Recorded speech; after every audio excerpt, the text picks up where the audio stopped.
বিসমিল্লাহির রহমানির রহিম ক্বালা রাসূলুল্লাহ সাল্লাল্লাহু আলাইহি ওয়াসাল্লাম মান আমিলা বিহি উযিরা ওয়া মান হাকামা বিহি আদিলা ওয়া মান আ'সামা বিহি ফাকাদ খুদিয়া ইলা সিরাতিন মুস্তাকিম।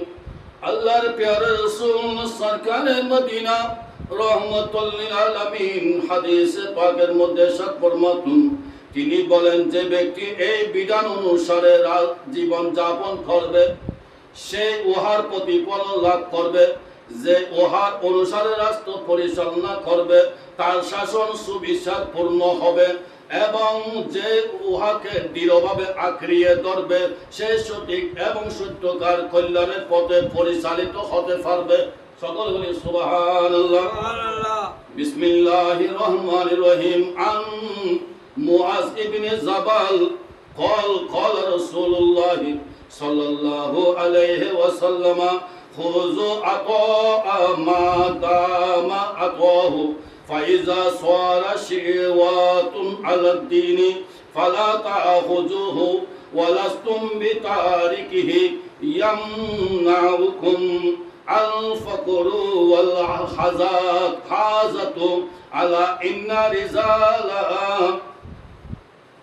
إن رحال الإسلام دائرة فخذوا مع الكتاب حيث دار على إن الكتاب والسلطان لا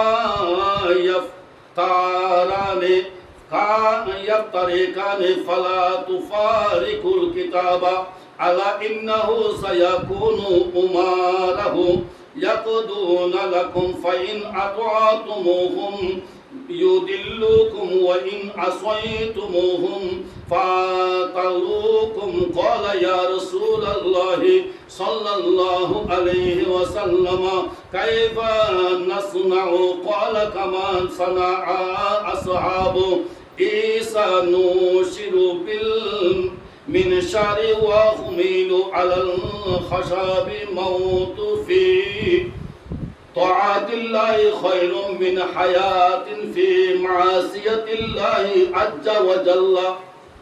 হযরত মুআজ ইবনে জাবাল রাদিয়াল্লাহু তাআলা আনহু হতে বর্ণিত, তিনি বলেন নবী করিম সাল্লাল্লাহু আলাইহি ওয়াসাল্লাম ইরশাদ ফরমাতুন, দান উপটকন গ্রহণ করতে পারো যতক্ষণ পর্যন্ত তা দান উপটকন থাকে, কিন্তু তা যদি দিনের ব্যাপারে ঘুষের পর্যায়ে পড়ে তবে তা কিছুতেই গ্রহণ করতে পারবে না।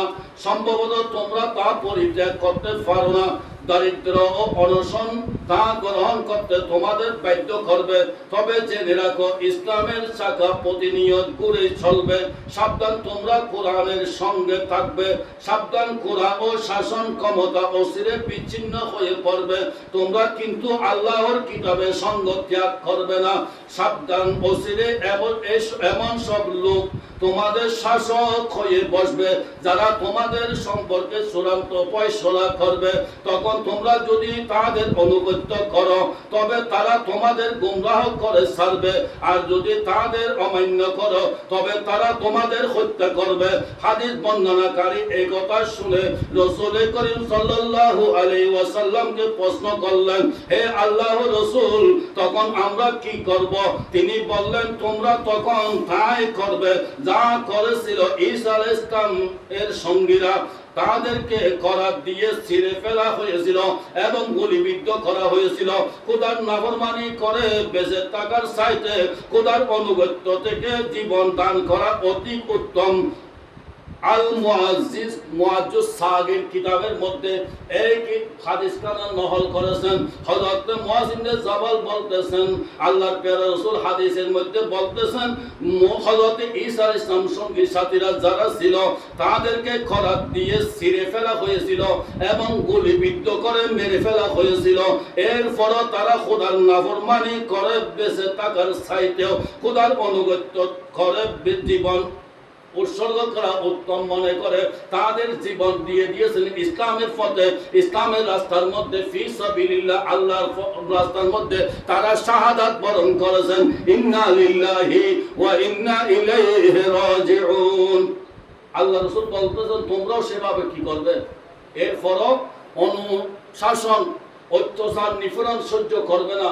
তোমরা সত্যের পথের থেকে, আল্লাহ রসুলের পথের থেকে তোমরা নিজের জীবনকে কোরবানি করবে। এরপরও তোমরা কি অত্যাচারের শাসন মেনে নেবে না? লোকে মুখে অনেক কিছু বলবে, তোমাদেরকে অনেক কিছু দেখাবে, কিন্তু তা দেখে তোমরা গুমরাহির পথ বেছে নেবে না। আল্লাহ আর রসুলের সঠিক পদে থাকবে। আল্লাহ আর রসুলের সঠিক পদে থাকলে তোমাদের তা তো যদি তোমাদের জীবনও কোরবানি করতে হয়, জীবন কোরবানি করবে, তারপরে গুমরাহির পথ বেছে নেবে না। আল্লাহ রসুল বলেছেন বিদায় হজের সময়, আমি রসুল চলে যাব, কিন্তু তোমাদের জন্য দুইটা জিনিস রেখে যাচ্ছি, একটা হচ্ছে আল্লাহ কোরআন, আর একটা হচ্ছে আমার রসুল সুন্নাত। এই দুইটাকে যদি তোমরা আঁকড়ে ধরো, তাহলে তোমরা তোমাদের জীবনের মধ্যে তোমরা কখনো পথভ্রষ্ট হবে না। কিন্তু আমরা মুখে বলি, কিন্তু কাজের বেলায় দেখা যায় আমরা ইসলামের পথে অদূর থাকতে পারি না। আল্লাহ রসুলের কথা বলি, কিন্তু আল্লাহ রসুলের আদর্শ, আল্লাহ রসুলের মতাদর্শ আমাদের মধ্যে বিন্দু মাত্র নাই। আমাদের অন্তরের মধ্যে প্রথমে আল্লাহর ভয় থাকতে হবে। কি থাকতে হবে? আল্লাহর ভয় থাকতে হবে।